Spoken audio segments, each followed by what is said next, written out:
ये बीमारी छुआछूत की बीमारी नहीं है। छूने से एड्स नहीं प्यार फैलता है। इसकी यदि कोई एएनसी महिला आई और वो BDRL पॉजिटिव है तो उसके बच्चे में भी इन्फेक्शन की संभावना। अगर हम इस बीमारी के बारे में जानकारी रखेंगे तो हम इस बीमारी से बच सकते हैं। नमस्कार, मैं हूं विकास वर्मन। आप देख रहे हैं IVS24 महाकौशल। पूरा विश्व एड्स दिवस बना रहा है और हमारे साथ कटनी जिले के हेमंत जी हैं, जो कि यहाँ के काउंसलर हैं। उनसे हम बात करने की कोशिश करेंगे यह बीमारी कितनी खतरनाक है और इस बीमारी से बचने के क्या क्या उपाय हैं। हेमंत जी, जिस तरीके से देखा जाए पूरा विश्व जो कि एड्स दिवस बना रहा है और देखा गया है कि जो एड्स बीमारी है थोड़ा खतरनाक भी है, इससे बचने के क्या क्या उपाय हैं, थोड़ा सा हमको जानकारी बताएं। जी, HIV एड्स का जो आप चर्चा की है, एड्स की बीमारी बहुत ख़तरनाक है वास्तव में, क्योंकि इसका जड़ से ख़त्म करने का कोई इलाज अभी तक नहीं आया है। इस परिप्रेक्ष्य में अगर हम देखें तो इसके जो 4 कारण होते हैं: एड्स का ज्ञान बचाए जान, सही जानकारी, पूरी समझदारी, एड्स पर विजय की तैयारी। अगर हम इस बीमारी के बारे में जानकारी रखेंगे तो हम इस बीमारी से बच सकते हैं।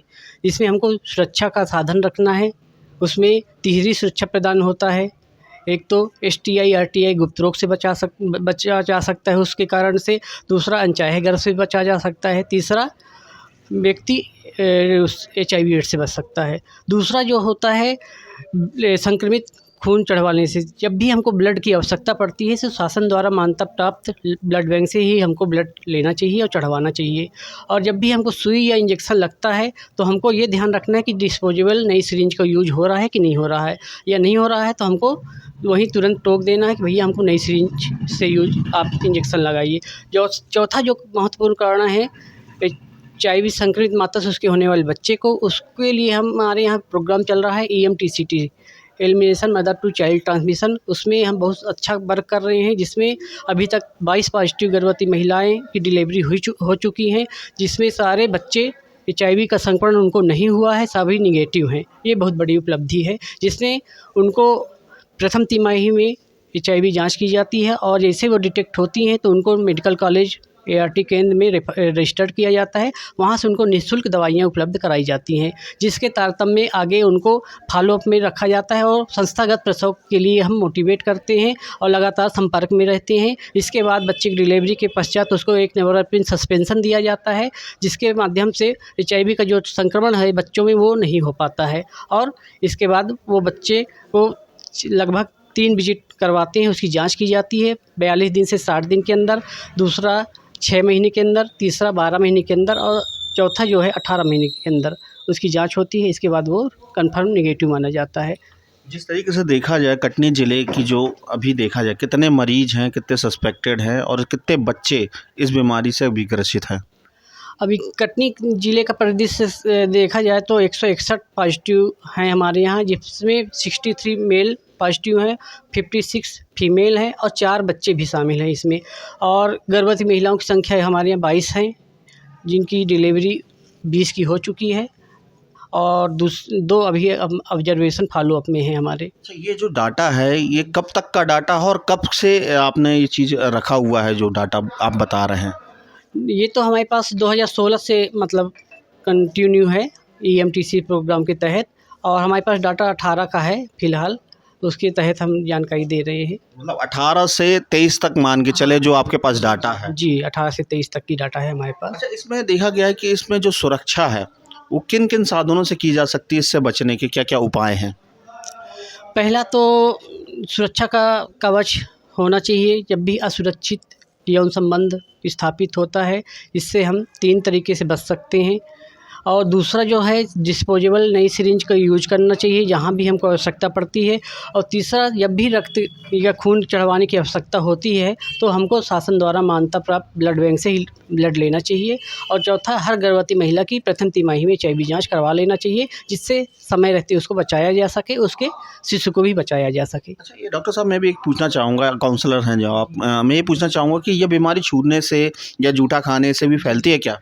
बहुत अच्छा आप क्वेश्चन किए। हम तो यही समाज में देना चाहते हैं मैसेज कि ये बीमारी छुआछूत की बीमारी नहीं है। छूने से एड्स नहीं प्यार फैलता है।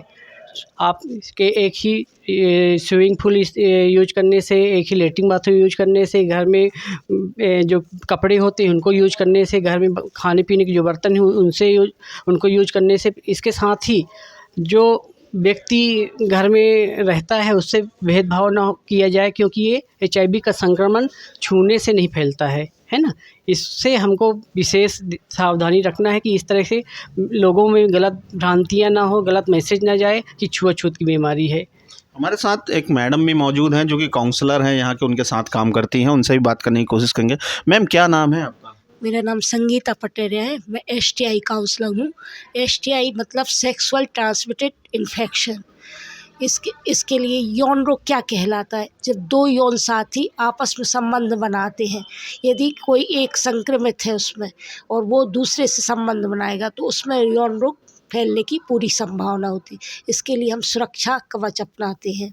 और मैडम द्वारा कोई भी मरीज महिलाएं आती हैं, पहले मैं ये बताना चाहूँगी यौन रोग से नुकसान क्या होते हैं। इसमें HIV संक्रमण बढ़ जाता है, स्त्रियों में बार बार गर्भपात हो जाता है या वो माँ नहीं बन पाती हैं, पुरुषों में नपुंसकता आ जाती है। अब इसके लक्षण क्या है स्त्रियों में? तो स्त्रियों में सफ़ेद स्राव, वाइट डिस्चार्ज होता है, योनि मार्ग में खुजली और जलन होती है। इस प्रकार पेट के निचले हिस्से में दर्द होता है। इसी प्रकार पुरुषों में भी पेशाब में जलन होती है, उनको भी खुजली होती है और नपुंसकता की बीमारी हो सकती है। इसके लिए क्या है, शासन द्वारा कलर कोडेड किट नाकों द्वारा भेजी जाती है। 7 प्रकार की कलर कोडेड किट है। या मरीज आता है तो पहले वो OPD में जाता है तो मैडम द्वारा पर्ची में लिखा जाता है कि इस किट को आपको देना है लक्षण देख के, तो मैं यहाँ से उनको कलर कोडेड किट प्रदान करती हूँ। जिस तरीके से ये भी बात किया गया, जिस तरीके से जब बच्चे पर जो गर्भवती महिला है यदि वो एड्स से पीड़ित है तो क्या बच्चे पे भी ये असर मारता है? STI में भी इसके लिए सरकार ने elimination to child, mother to child elimination, इसकी यदि कोई ANC महिला आई और वो BDRL पॉजिटिव है तो उसके बच्चे में भी इन्फेक्शन की संभावना। तो यहाँ महिलाएं आती हैं तो उसके लिए उनका सिफिलिस टेस्ट किया जाता है और यदि वो पॉजिटिव है तो इसके लिए उनको दवा दी जाती है और पेनिसिलिन इंजेक्शन लगाया जाता है सप्ताह में 3 सप्ताह तक लगातार, जिससे ये संक्रमण बच्चे में ना आए। देख सकते हैं हमारे साथ जो काउंसलर थे हेमंत जी और एक मैम भी हैं, उन्होंने भी बताया कि सिर्फ इसका बचाव जानकारी ही है और जो जानकारी ये दे रहे हैं उन चीज़ों का आप यदि पालन करते हैं तो एड्स बीमारी से आप बच सकते हैं। आप देख रहे थे IVS24 महाकौशल, कटनी से विकास बर्मन की रिपोर्ट। हमारे चैनल को लाइक, सब्सक्राइब एंड शेयर करना ना भूलिएगा।